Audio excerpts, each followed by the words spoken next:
It honestly was like one of the hardest days of my life.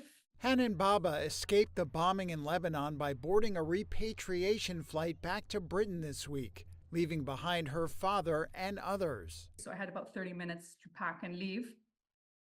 I had about 1 minute to say goodbye to my family. And it was super tough because like you don't know what's to come. Foreign nationals are fleeing Lebanon as Israeli bombing has intensified, and governments worldwide have urged their citizens to get out. Just remember like the moment where we were like taking off. And like that was like the worst moment because everyone was just like looking out the window. It was literally like a feeling of like you're physically abandoning a place and like you don't know what to do and like how to help. And like that was like so hard. And I felt like selfish, like, oh, I'm like privileged enough to like leave. Baba told Reuters she thinks people don't care enough about the plight of the Lebanese people.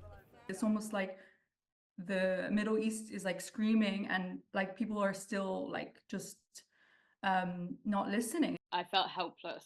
Isabel Taper, who has been studying in Lebanon, was on the same flight as Baba. I felt really emotional, especially because like I've got an apartment there, I have my boyfriend there, friends, cats. So it felt really emotional, and yeah, and I think there's that kind of unknown of like, when am I going back?